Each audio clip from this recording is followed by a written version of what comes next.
Your biggest business breakthroughs won't come from perfect execution. They'll emerge from the chaos of change that most leaders try desperately to minimize. While conventional wisdom pushes for stability and predictability, the organization redefined their industries, have mastered extracting hidden opportunities from the very disruptions their competitors fear.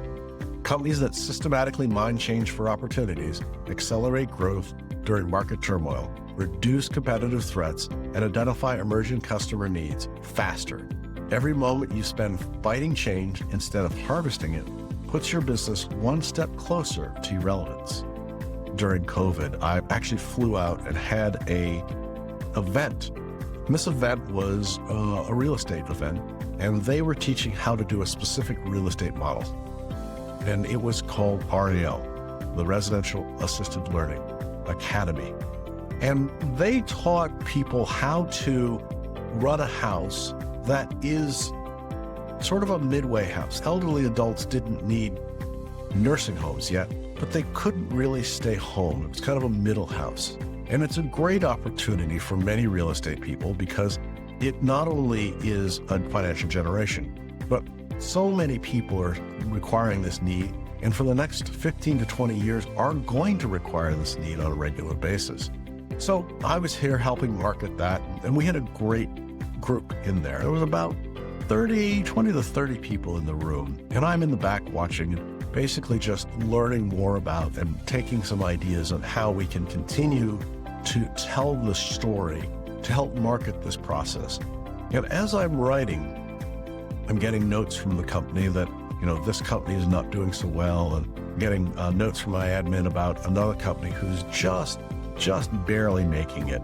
And, there's a lot of chaos in the industry, and the industry was changing. But during that time, I realized that we could leverage what we do best. In other words, our digital ability to help very large companies and even small entrepreneurial companies could be leveraged to help these, what I would consider micro companies, to do better. So I brainstormed in the evening an entirely new business section because I recognized that there was a niche in the market because of all this instability. And what we did is created a do-it-for-you system for their entire digital presence. And instead of charging a lot of money, I was able to fit it in with my team. So they were able to have people who had done hundreds of websites, and we created a template that created them to make it very easily. We set up the writers to do a quick interview so that we could actually write the text, or they could write it themselves. And then we set up a process by which they would answer a number of questions and have a couple of interviews and have a full digital presence within just a few weeks of actually getting started. Now, most companies couldn't leverage that because they don't have the digital people and the writers and the systems all in place to be able to do that. But we were able to bring 70 houses online almost immediately and continue to support them over time. Now, that was a great quick revenue flow for us, but also what it did is it created our ability to actually understand a market better. So once we did 25 or 30 of these houses, we got so good at it that we were able to expand and have this entire company, a little division of the company, actually running by itself. And the beauty is, once you get a mass number of websites or companies in the same area, you start learning lessons and you start becoming more and more efficient. So hiring a company who would be able to do a website would be great, and I'm sure the website would be good. But having someone who specializes in the industry and understands not only the website, but the terminology, the requirements, and how other people are marketing it gives that much more. One of the real powers we have in Venture Gained is the ability to look at different markets across the nation and have different ideas, because a lot of our innovation doesn't come because we're so focused in one market. The innovation comes because an idea has come in another market and we expand it out to understand where it's going. So the ability to really provide a basis and an understanding of exactly what's going on in multiple places. So that chaos, that moment of chaos, created not only a great opportunity for the company, but also a great opportunity for the community we were serving. We were able to look at something. We were able to take information that we did from the health and nutrition and the real estate and the social media markets and the mindset market and create a package that allowed them to do their good work and allowed us to learn more about it.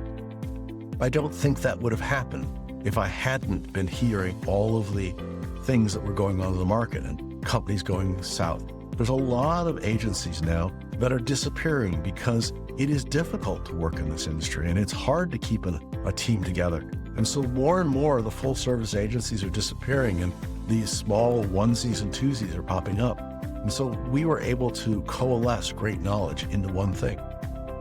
We're in another opportunity of great chaos.